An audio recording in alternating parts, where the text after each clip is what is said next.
और चंडीगढ़ से खबर है, ओल्ड पेंशन स्कीम संघर्ष समिति के प्रतिनिधिमंडल और अधिकारियों के बीच बैठक शुरू हो गई है। बैठक में कई अधिकारी मौजूद हैं। बहुत ही महत्वपूर्ण ये बैठक है।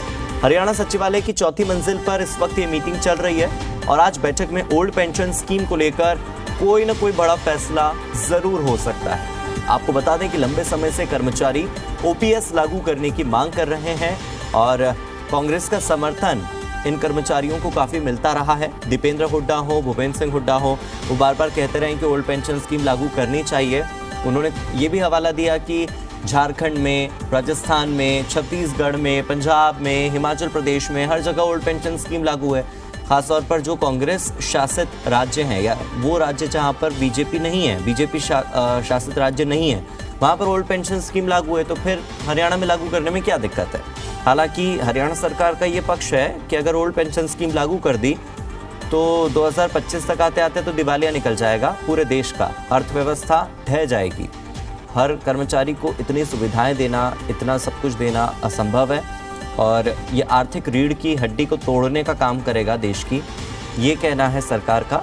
और बस इसी लॉजिक को देते हुए सरकार ओल्ड पेंशन स्कीम को फिर से लागू नहीं कर रही है, नई पेंशन स्कीम लेकर आई है। लेकिन कर्मचारी चाहते हैं कि ओल्ड पेंशन स्कीम फिर से लागू हो। उनका प्रतिनिधिमंडल इस वक्त सचिवालय की चौथी मंजिल पर हो रही बैठक में बैठा है और मेरे सहयोगी विजय राणा मेरे साथ जुड़ गए हैं ज्यादा जानकारी लेकर। विजय, बैठक शुरू हो चुकी है। बैठक से पहले अगर आपने किसी से वहां पर बातचीत की हो, आपको कोई जानकारी लगी हो कि आज क्या बातचीत होगी और बातचीत के अलावा किस फैसले पर मुहर लग सकती है, संभावनाएं क्या ज्यादा है? देखिए, और सरकार इन प्रतिनिधि मंडल के साथ आंकड़े तैयार किए जाएंगे।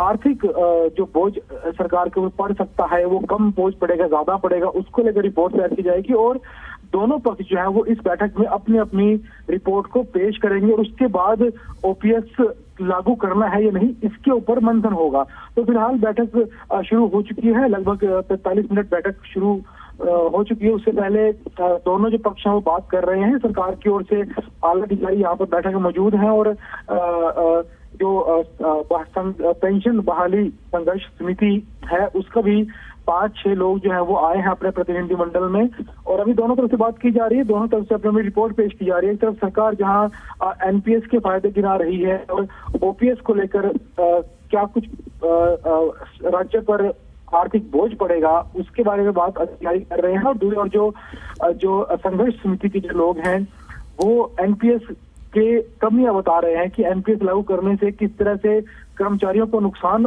हो रहा है और ओपीएस से क्या कुछ पता होगा। दोनों तरफ से जो आप अपने अपने जो कमियां और अच्छाइयां हैं वो सब बताई जा रही हैं। बैठक अभी चल रही है, बैठक कब तक चलेगी ये तो बैठक खत्म होने के बाद चलेगा पता, लेकिन बैठक खत्म होने के बाद जो है वो जो प्रतिनिधि मंडल है उनसे बात हो सकती है और वो बता सकते हैं कि बैठक में किन किन मुद्दों पर चर्चा हुई है और बैठक में निकला क्या, कोई फैसला बैठक में हुआ है या कोई अगली तारीख दे दी गई है बैठक अगली बैठक के लिए।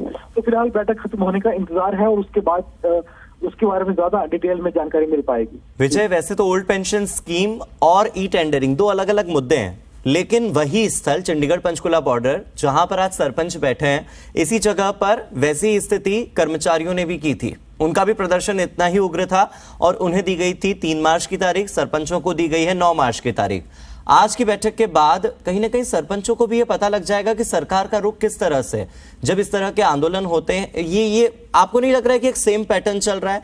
एक मांग होती है, वही स्थान होता है, वही पुलिस बल होता है, वाटर कैनन का इस्तेमाल, लाठी चार्ज, फिर एक अधिकारी आते हैं, एक तारीख देकर जाते हैं, फिर तारीख पर प्रतिनिधिमंडल बैठता है, मुख्यमंत्री बातचीत करते हैं, अधिकारी कहते हैं क्या हो पाएगा क्या नहीं हो पाएगा। तो कहीं ना कहीं पैटर्न बहुत सिमिलर है दोनों आंदोलनों का।